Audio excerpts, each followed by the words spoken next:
무더위가 이제 꺾인 것 같습니다. 저녁에 선선해졌고요. 아침에도 예전보다 더 시원해졌습니다. 그동안 무더위에 정말 고생하셨는데요.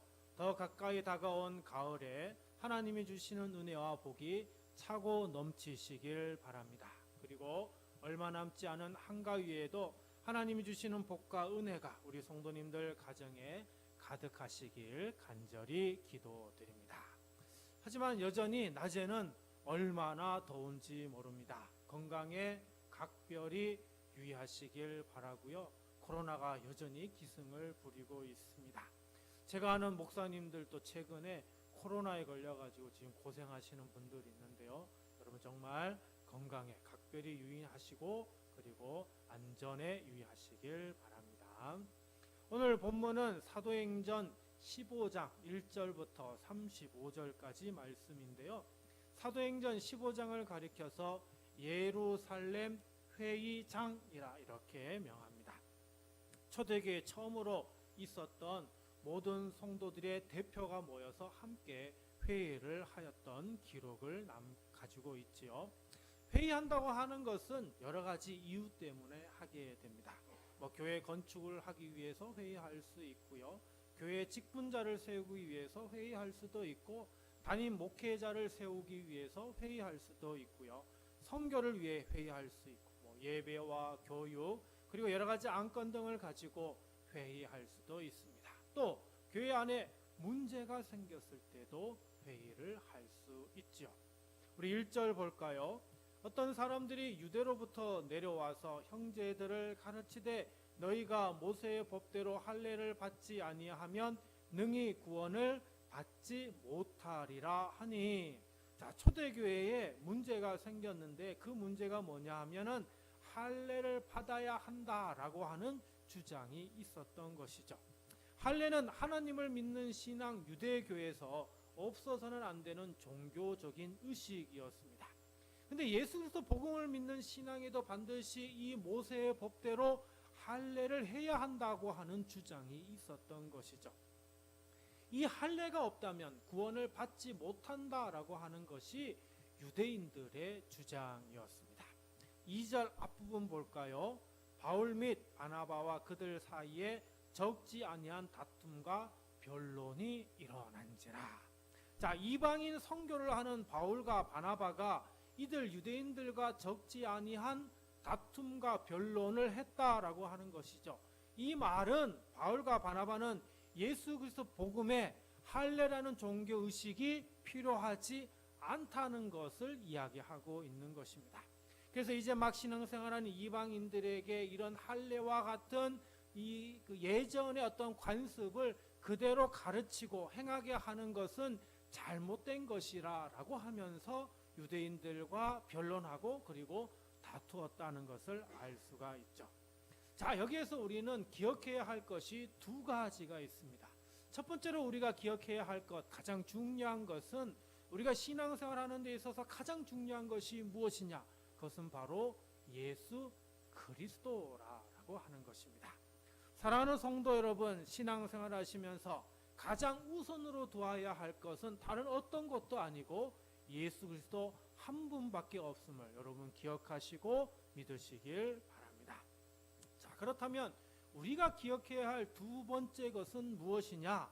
예수 그리스도 복음을 믿는 그 신앙생활을 하는 가운데 문제가 생길 수도 있다라고 하는 것입니다. 여러분, 사랑하는 가족 안에도 다툼이 있는 것처럼 교회 안에 있는 공동체 가운데도 문제가 생기고 그리고 다툼과 싸움이 일어날 수 있다는 것을 우리는 기억해야 합니다. 그렇다면 왜 교회 안에서 이처럼 서로 싸움이 일어나는 것일까? 그 이유는 완벽하지 않은 사람들이 함께 모여 있기 때문입니다. 우리 사람은 완전할까요? 완전하지 않습니다. 완벽할까요? 완벽하지 않습니다. 우리는 부족한 것이 있고 못한 것이 있고 잘못된 생각과 판단을 하기까지 합니다. 이런 사람들이 함께 모여 있다 보니 교회 안에서는 다툼이 일어날 수 있고 싸움이 일어날 수 있는 것입니다. 자, 그러면 교회 안에서 과연 어떤 일로 이렇게 다툼이 일어나는 것일까? 복음과는 전혀 상관없는 문제들로 인해서 다투고 싸울 때가 있습니다. 또 복음과 관계 있는 문제들 때문에 다투고 싸울 때도 있습니다. 그런데 복음과 관계 있는 것 같기도 하면서 복음과는 전혀 관계 없는 것 같은 그런 문제로도 다투는 일이 있지요.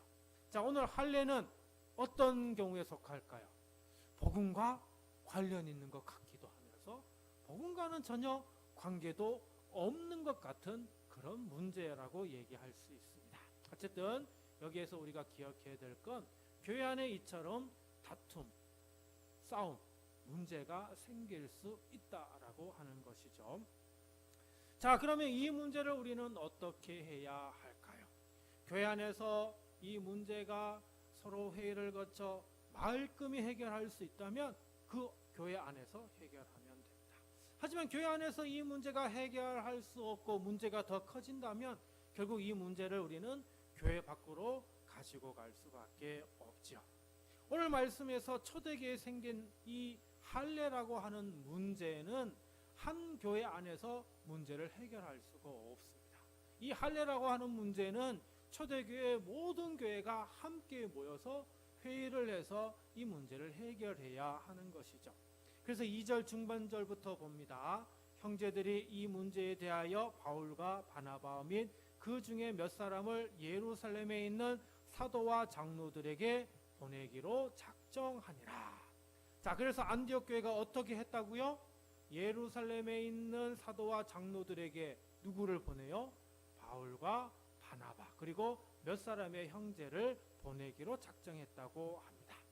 예루살렘에 보내기로 작정했다라고 하는 것은 이 할례라고 하는 문제가 한 교회만 아니라 지금 여러 교회에서 문제로 일어나고 있기 때문에 이것을 함께 모여서 회의를 하겠다라고 하는 것이죠. 자, 여러분 예루살렘에는 누가 있을까요? 사도들이 있고요. 그리고 교회를 위해서 장로들을 세워놓은 가운데 있습니다. 그런데 안디옥에는 사도도 없고요. 장로들도 없습니다. 그러니 사도도 있고 장로들이 있는 예루살렘에 모이는 것이 당연하다라고 이야기를 할 수 있습니다. 자, 거기에 갔더니 회의에 모인 사람 중에 5절에서 이런 이야기를 합니다. 바리새파 중에 어떤 믿는 사람들이 일어나 말하되 이방인에게 할례를 행하고 모세의 율법을 지키라 명하는 것이 마땅하다 하니라. 예루살렘에 가서 회의하는데 거기에서 어떤 사람들이 어떻게 해요? 율법을 지켜서 할례를 행하는 것이 마땅하다고 그렇게 주장하고 있습니다. 자, 예루살렘에서 예수님을 영접한 사람들은 이방인이 있을까요? 없을까요? 이방인이 없습니다. 모두 다 유대인들입니다. 지금 회의에 모인 사람들 가운데는 이방인이 단 한 사람도 없습니다. 모두가 유대인들이 모여서 얘기를 하고 있는데 거기에서 할례를 받아야 하는 것이 마땅하다고 얘기할 때에 이 얘기를 반대하는 사람들이 거의 없었다라고 이야기를 할 수 있습니다. 지금 이 회의에서 할례를 행하는 것이 문제가 된다고 하는 사람은 어쩌면 바울과 바나바 두 사람밖에 없을 수도 있다라고 얘기할 수 있죠. 그런데 이때 중요한 한 사람이 나옵니다. 그 사람의 이름은 베드로입니다. 우리 7절 말씀 볼까요? 많은 변론이 있은 후에 베드로가 일어나 말하되 형제들아 너희도 알거니와 하나님이 이방인들로 내 입에서 복음의 말씀을 들어 믿게 하시려고 오래전부터 너희 가운데서 나를 택하시고. 자, 지금 베드로가 먼저 하나님이 자기를 누구에게 보냈다고요? 이방인에게 보냈다고. 그리고 그 사람들에게 복음을 전하게 하셨다는 거예요. 그리고 베드로를 통해서 어떻게 해요? 성령 받는 그런 일들도 있었다라고 하는 겁니다. 그 이야기가 어디에 나옵니까? 사도행전 10장에 이방인 고넬료 그 가족이 모두 복음을 받고 그리고 성령을 받고 세례받는 그 기록이 남아 있습니다. 무엇보다 여기서 중요한 것은 베드로가 이방인에게 복음 전한 사실을 지금 이 자리에 있는 그 형제들이 다 알고 있다는 거예요. 7절에 형제들아 너희도 알거니와 다 알고 있다라고 하는 것이죠. 또 8절입니다. 또 마음을 아시는 하나님이 우리에게와 같이 그들에게도 성령을 주어 증언하시고. 베드로가 뭐라고요? 하나님께서 이방인들에게 뭘 줬다고요? 성령을 주셨다라고 하는 것입니다. 이 성령은 이미 하나님께서 누구에게 먼저 줬어요? 유대인에게 줬습니다. 할례를 받은 유대인에게 주었던 것처럼 지금 할례 받지 않은 이방인에게도 동일하게 성령을 주셨다라고 하는 겁니다. 여기서 중요한 게 뭐예요? 할례 받지 않은 이방인이 성령을 받았다라고 하는 것입니다. 그리고 성령을 받았다는 것은 구원받았다라고 하는 것이죠. 그래서 아까 바리새인이 주장한 것처럼 구원받기 위해서는 할례를 받아야 되고 할례 받지 않으면 구원받지 못한다고 하는 이 주장이 틀렸다라고 하는 것을 지금 베드로가 주장하고 있는 것이죠. 9절입니다. 믿음으로 그들의 마음을 깨끗이 하사 그들이나 우리나 차별하지 아니하셨다.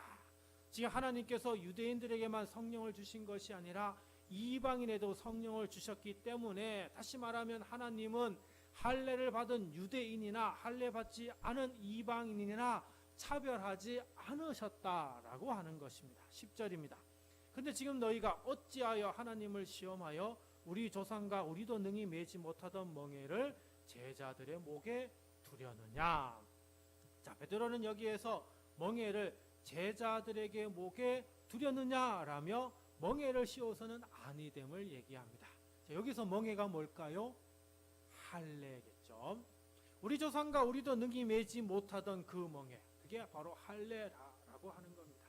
다시 말하면 유대인들도 할례를 행하지 않았던 그 역사가 많이 있는데, 그럼에도 불구하고 어떻게 이방인에게 할례라고 하는 것, 명예를 씌우려고 하느냐라고 하는 것이죠. 초대교회 안에 이 할례라고 하는 것을 멍에로 만들어서 사람들을 피곤하게 하고 괴롭혀서는 아니 된다라고 하는 것입니다. 자, 지금 베드로가 누구 편에 서 있는 거예요? 바울과 바나바 편에 서 있는 것입니다. 여러분, 베드로가 누구예요? 예수님의 제자입니다. 예수님의 제자 중에 수제자입니다. 예수님의 으뜸가는 제자이지요. 다시 말하면 지금 이 회의에서 가장 권위 있는 사람 중에 대표라고 이야기할 수 있습니다. 베드로의 이 주장은 감히 다른 유대인들이 반대할 수 없는 아주 설득력 있는 주장이었다라고 얘기할 수 있죠. 그리고 거기에 12절입니다. 온 무리가 가만히 있어 바나바와 바울이 하나님께서 자기들로 말미암아 이방인 중에서 행하신 표적과 기사에 관하여 말하는 것을 듣더니. 자, 여기에 더해 바나바와 바울이 이제는 이방인 중에서 하나님께서 어떤 표적과 기사를 행하셨는지를 이제 자세하게 설명하였다라고 하는 것이죠. 할례 받지 않은 이방인들에게 표적과 기사가 일어났다라고 하는 것을 유대인들은 보고 놀랐음을 성경은 곳곳에서 알려주고 있습니다. 그래서 이제 꼭 할례를 행해야 한다고 하는 유대 대표들 앞에서 베드로와 바울과 바나바가 반대 이야기를 하면서 그 자리에 있는 모든 회의에 있는 사람들에게 할례라고 하는 것이 예수에서 복음에 중요한 것이 아님을 설득할 수 있었던 것입니다.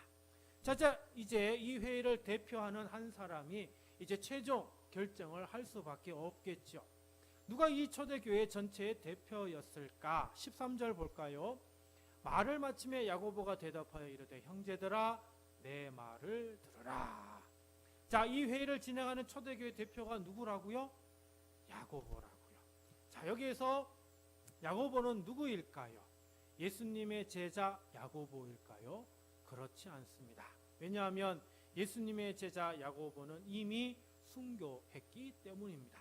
사도행전 12장 2절에 요한의 형제 야고보를 칼로 죽이니 헤롯 왕이 사도 야고보를 죽이고 말았습니다. 그러면 지금 이 야고보는 누구일까요?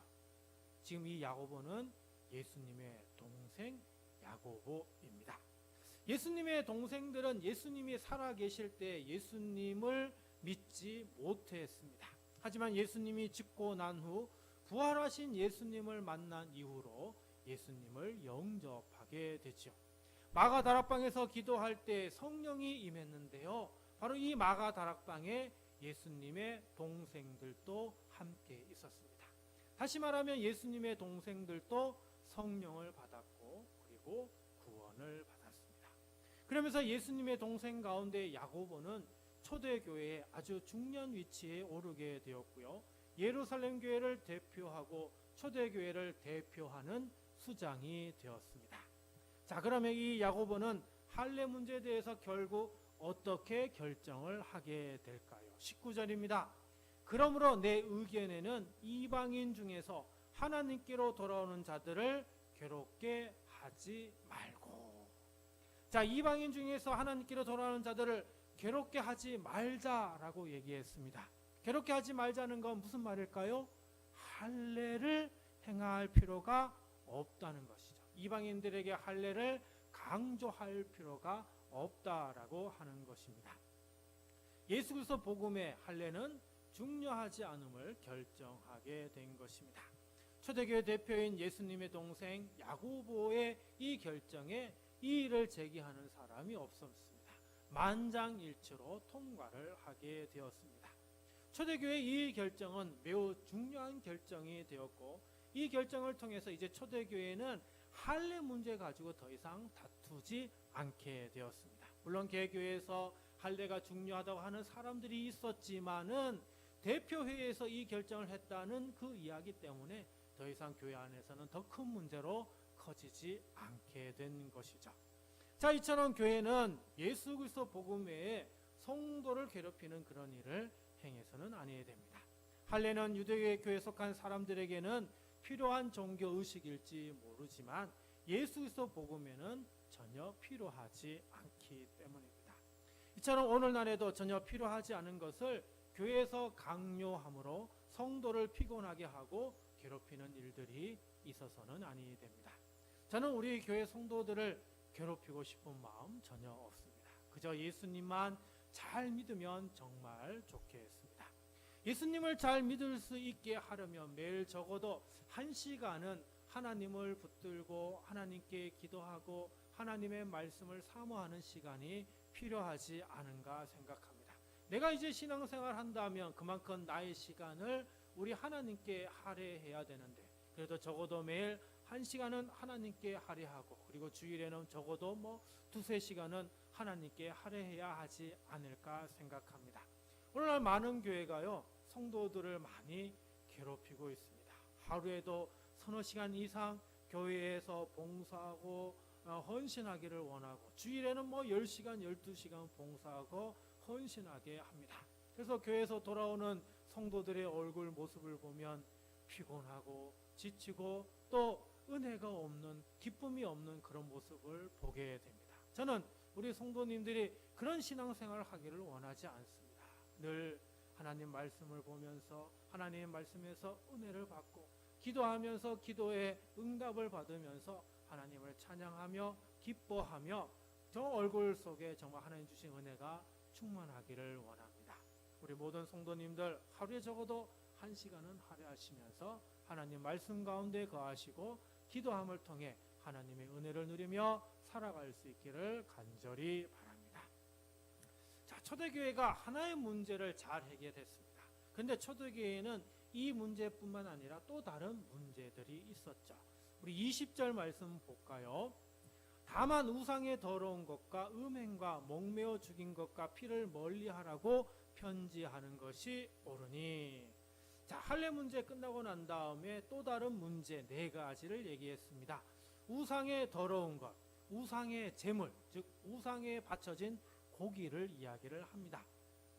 이교도들의 축제에 참석을 하게 되면 식사를 하게 되는데 우상에게 바쳐진 것을 먹게 되니 이것이 바로 우상의 더러운 것이라 라고 이야기하고 있는 것이죠. 음행이라고 하는 것은 율법에 따라서 근친상간 혼인을 이야기를 합니다. 지금 우리 시대에는 없지만 또 당시 유대인들은 하지 않았지만 이방의 다른 민족들은 이런 근친상간 혼인들이 버젓이 자행되고 있었기 때문에 이를 적극적으로 금했던 것이죠. 목매어 죽인 것은 공식적으로 인정받는 도살 행위가 아닌 그런 짐승들을 먹는 걸 금한다라고 하는 것이고요. 마지막으로 피를 멀리 하라라고 하는 것, 피를 먹지 말라는 것은 구약 성경엔 피는 생명이라고 말씀하고 있어서 사람의 피든 짐승의 피든 피를 먹는 것, 생명의 피를 빨아먹는 것과 같기 때문에 피를 먹는 것을 금지했다라고 하는 것입니다. 저는 여기에다 더 아울러서 예수님께서 십자가에 피 흘려 돌아가셨기 때문에 이 피 흘리신 예수님께서 우리를 구원해 주셨는데 그것을 우리가 상징적으로 생각한다면 피를 먹는 것이 금하게 한 것이 아닌가, 이것도 한 가지 추가할 수 있는 것이 아닌가, 저는 그렇게 생각해 봅니다. 당시 초대교회에서 유대인들이 이방인들을 받아들이기 어려웠던 것이 바로 이 네 가지가 이방인들 가운데 버젓이 자행되고 있었기 때문입니다. 그래서 초대교회에 들어온 이방인들에게 이 네 가지는 신앙생활 하는 데 있어서 반드시 지켜야 하는 것으로 이제 결정을 하게 된 것이죠. 근데 이 이방인들은 이 네 가지 문제가 유대인들 이제 신앙생활 하는 데 있어서는 하지 말아야 할 것임을 이방인들도 이미 알고 있었습니다. 21절 보면 이는 예로부터 각 성에서 모세를 전한 자가 있어 안식일마다 회당에서 그 글을 읽음이라 하더라. 이 말이 뭐예요? 이 네 가지는 각 성, 각 이방인들의 그 성에서 유대인들은 거기에서 뭘 했다고요? 이것을 금한다는 것을 읽어서 그 주변에 있는 이방인들도 알고 있다는 겁니다. 이걸 예로 들면 오늘날 교회에서는 뭘 금지한다고요? 술 마시고 담배 피는 걸 금하죠. 솔직히 요즘 교회 안에서 술 하지 말라, 담배 피지 말라 그렇게 강조하지 않는데 교회 안 나온 사람들은 다 이미 개신교는 술, 담배 안 한다, 그렇게 버젓이 알고 있는 것과 이것과 비슷하다라고 그렇게 이야기할 수 있을 것입니다. 자, 이 문제에 대해서 그러니까 아무도 이의를 제기하고 있지 않는 것이죠. 여러분, 지금 우리가 다른 이교도에서 행사했던 음식들 먹어도 될까요? 다른 종교에서 한 그걸 음식 먹는 것, 우리 하나님을 믿는 우리의 신앙에서는 바람직하지 않습니다. 근친상간 허용할 수 있습니까? 절대 허용할 수 없지요. 고기, 생선은 이제 안전하게 도축하니까 뭐 크게 상관은 없는 것 같고요. 피 마시는 것 지금에서 문제가 되지는 않습니다. 물론 피를 흘리면 생명을 잃지만 피가 생명 그 자체라고 이제는 그렇게 생각하지 않죠. 생명에 더 중요한 것들이 여러 가지 다양한 것들이 있다고 생각하기 때문이죠. 하지만 여전히 피는 그 안에 다른 사람이 마시게 되면 건강에 문제를 일으킬 수 있기 때문에 그래도 우리가 피를 마시는 것은 되도록 삼가하는 것이 바람직하지 않는가, 저는 그렇게 생각합니다.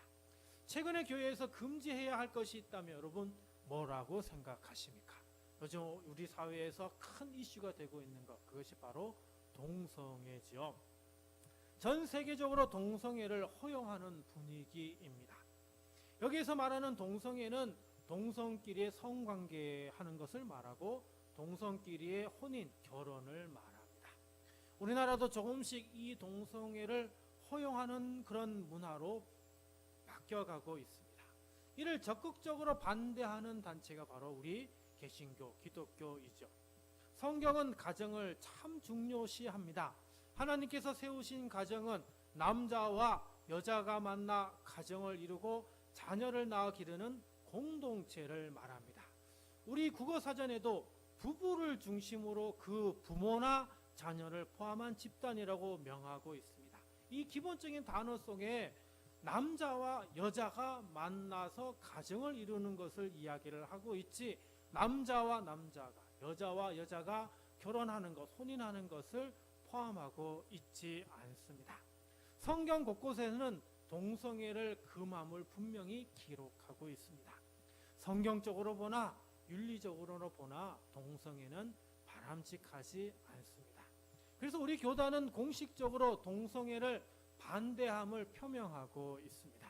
동성애 반대는 우리 모두가 함께 해야 하는 것이 아닌가, 저는 그렇게 생각합니다. 자, 앞으로 교회는 성경을 근거로 예수 그리스도 복음에 허용해야 할 것이 있다면 허용해야 되겠지만 삼가야 할 것은 삼가야 합니다. 그래야만 우리 교회 공동체가 더 나은 공동체로, 더 성숙한 공동체로 세워 나갈 수 있습니다. 이 모든 걸 하기 위해서는 서로 다투고 싸우는 것이 아니라 함께 머리를 맞대어 회의를 해서 가장 바람직한 방향으로, 가장 신앙적인 방법으로, 가장 성경적인 방법으로, 가장 예수 그리스도 중심의 방향으로 현명한 결정을 해서 바람직한 믿음의 삶을 살아갈 수 있어야 하는 것이죠. 우리 교회도 이런 교회로 바로 세워질 수 있도록 우리 모두 함께 동참해 주시길 바랍니다. 기도합니다.